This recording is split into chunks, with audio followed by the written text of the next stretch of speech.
पडळकर खडक तलावातून पाणी सोडण्याची शेतकऱ्यांची मागणी। वरकोटे परिसरात पाण्याने गाठला तळ। मार्च महिना लागून काही दिवस झाले पाणी पातळी खालावली आहे। माळ रानावर असणारी विहिरी किंवा जलस्रोत आटल्या असून आता ओढ्याकाठी असणारे जलस्रोत काही जिवंत आहेत, तेही काही दिवसांनी आटून जातील।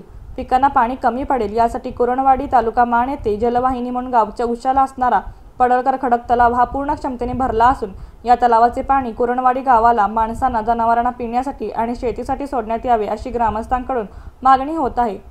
शेतकऱ्यांची पिके अंतिम काढणीसाठी आली आहेत, तर काहींनी पिकांसाठी लागण, जनावरांना चारा यासाठी लागण केली आहे। या पिकांना पाणी पुरेसे न मिळाल्यास जळून जातील। हे पाणी तलावाच्या दरवाजातून ओढ्यामार्गी 5 बंधारे भरून कुरणवाडी हद्दीपर्यंत सोडण्यात यावे अशी मागणी शेतकरी करत आहेत। याची पाणीपट्टी भरण्यास शेतकरी तयार असून याचा फायदा मोठ्या प्रमाणात शेतकऱ्यांना होऊ शकतो आणि जोपर्यंत ओलावा आहे तोपर्यंत पाणी सोडण्यात यावे, अन्यथा पाणी पुढे जाण्यास विलंब लागू शकतो। भविष्यामध्ये टँकरने पाणी पुरवठा करावा लागणार नाही व शेतकऱ्यांचे हाल होणार नाहीत। परिणामी शेतकरी सुखावतील।